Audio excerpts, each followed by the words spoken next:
Today on Sports Central, we'll be going over our next final prediction of this offseason, and it will be over the Virginia Cavaliers. And this is a team that was 9-5 in 2019. They were a huge surprise team last season. Virginia went all the way on to the Rose Bowl last year. So, I mean, this was a team that was very good. And, of course, with Bryce Perkins at quarterback, yeah, this team was very improved compared to how they've been in the past. But whether or not this team could be better in 2020 is what we're going over here today.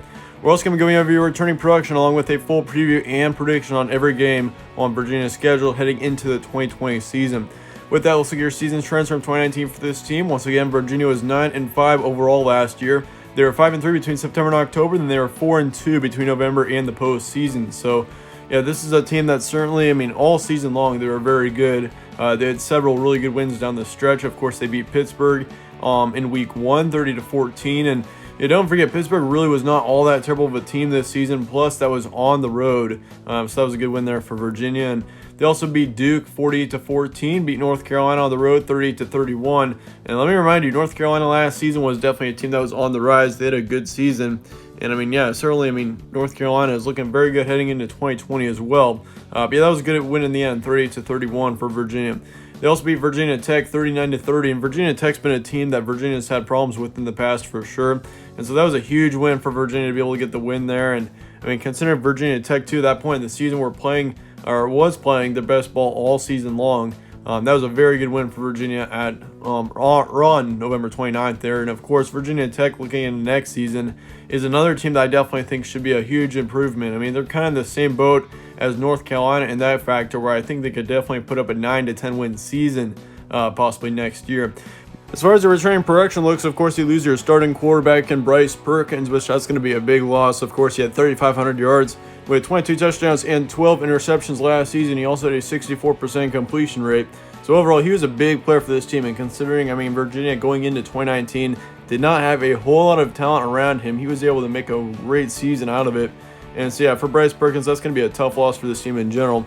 He also had 770 rushing yards with an additional 11 touchdowns. So he was much more than just a passing quarterback. He's a very great dual threat quarterback, and so that's going to be a big loss. I mean, he was the highest rusher on this team, and it wasn't even close. I mean, he had 300 more yards than their top running back last season. As far as the second quarterback goes, it looks like Brennan Armstrong will be your starting quarterback for next season. Of course, we still got a couple of months to determine that, but I mean, I think it definitely looks pretty clear-cut that Brennan Armstrong will be the quarterback for this team next season.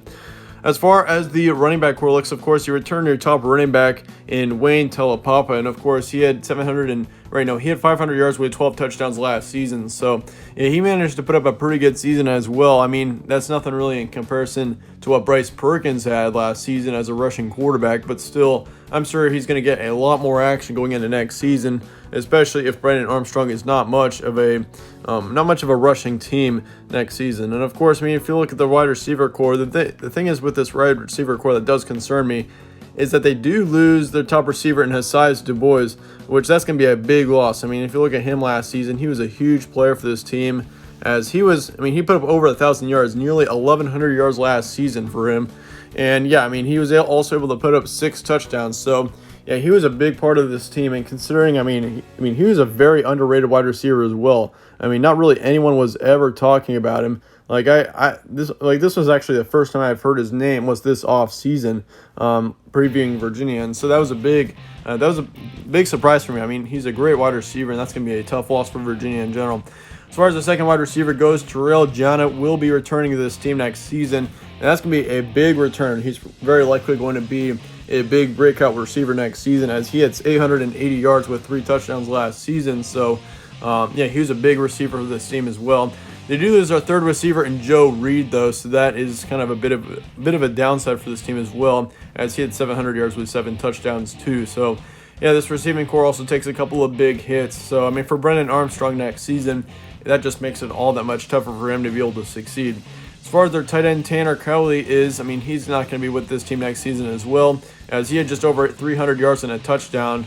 So yeah, he was a good tight end as well. I mean, he was nothing in comparison to the receivers, but he still was able to put up a good season considering he was a tight end. As far as the offensive line looks, I mean, it looks really good for Virginia right now. I mean, they don't even have a single loss on that offensive line, so that's going to be great for Brennan Armstrong or whichever quarterback is under center. However, they do lose one defensive lineman and a linebacker, and so yeah, this defense is looking great going into next season. I mean, even though the offense is taking a couple of major hits, this defense is looking very good, only losing 2 starters, so do not forget about that if you're looking at Virginia. And brings up the question, is Virginia being overlooked? And I definitely think that is a definite yes. I mean, most people are saying just because they're losing Bryce Perkins, Virginia is going to be a team that doesn't even make it to a bowl game next season. I've heard some people say Virginia will only get 5 or 6 wins next season. And I think to that, I mean, Virginia is definitely a team that I think still has plenty of talent to be able to put up a great season. I mean, obviously their defense is probably going to be the bright spot for their team next season, but I mean, even if Brennan Armstrong's able to put up a decent season and keep his interception rate low, I think Virginia next year could easily be a 7 to 8 win team. I mean, there's no doubt this team still has a lot of talent going into next season.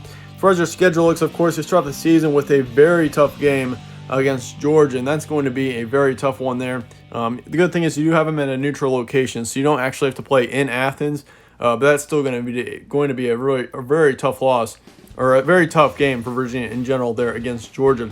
You do have a couple easy games, though, after that Georgia game against VMI, and then you also have UConn. So yeah, the 12th and the 19th, both of those games should be easier ones for sure. But then you got another really tough one against Clemson. So you got 2 really tough games and 2 pretty easy ones in your September overall. And having to travel to Clemson, that's going to be a pretty tough task, I think, for this Virginia team. As far as your November or your October looks, you got North Carolina, of course, to start it off. Then you got a bye week, and then you have to travel to Georgia Tech and Old Dominion. And then you got Miami to finish it off. And then in your November, you got Louisville, Duke, Pittsburgh, and Virginia Tech in that order. So here's what I'm expecting out of your September. I think you go 2-2. I think you take a loss to Georgia. I mean, I think that game could be close. I mean, who knows? But in the end, Georgia next season is looking like a national contender. They got Jamie Newman in there at quarterback. They're looking very good. So Georgia gets the win there, I think, against Virginia. However, I think you get 2 easy wins against VMI and then UConn. So you do end up going 2-1 through those first 3 weeks. But I think you take a loss to Clemson. I mean, Clemson next season, they're probably my favorite to win the national championship right now. They're looking very good with Trevor Lawrence. And so I think that team in general is going to be way too tough for Virginia, especially at the beginning of the season. As far as your October looks, though, I think your October goes much more smoothly. I think you take a loss at home to North Carolina after that Clemson game. I think that Clemson game kind of throws you off a little bit, and so you do take a loss against North Carolina. And plus, I think North Carolina next season could be a 9-win team, so don't forget about that. But I do think you do get 3 wins after that. I think you beat Georgia Tech on the road in a close one. You get an easy win at Old Dominion, and then you beat Miami in a close one as well on Halloween. So you're able to go 3-1 through your October, which really is not all that terrible. As far as your November looks, though, I think that you do end up clinching bowl eligibility, but just barely. I think you do lose to Louisville and Duke. I mean, it's going to be close, but I do think you do get a win against Pittsburgh, so that will be good, and that's where you're going to gain bowl eligibility. But yeah, as far as that Virginia Tech game goes, I think that one could be close as well. But I mean, if you look in the past, Virginia Tech's always been very dominant against Virginia, so I think Virginia Tech does get the win there in the end. But I do think, though, I mean, Virginia, once again, this is a team that potentially could get up to 7 or 8 wins. I mean, it wouldn't surprise me to see this team finish off with a 7-5 season. I mean, that Duke game is very winnable, and you also could win one of those games in between Louisville and North Carolina. So, yeah, I think it's definitely possible that the Virginia could make it above 6 wins. But at the time, this is just what I'm expecting. I think Virginia next season, I think if Brennan Armstrong, once again, a big reason of how well Virginia will be next season, or how great this team will be, is going to be based primarily off of how Brennan Armstrong is. If he doesn't have a very good season, and if he's kind of a bit of a downside for this team, I think that's going to have a huge impact on how this team does. However, if he does well, and he definitely blows off people's expectations, I think Virginia next season could easily get up to 7 or 8 wins, possibly even 9, who knows. So yeah, I mean, in the end, though, for Virginia, the only tough thing is for this team is that you've got a very tough non-conference game against Georgia to kick off your season. I mean, if they'd had an easier opponent, I mean, this team could easily be a 7-win team. But in the end, they still get bowl eligibility. They will go 6-6 next season. Let me know your thoughts in the comments below on this team, though. If you enjoyed this preview, be sure to slap a like, and subscribe as well. It really helps out the channel. I'd really appreciate that. But as always, thanks again for watching. Stay tuned for more from All Sports Central. Let me know your thoughts in the comments below on Virginia, and I will see you all later.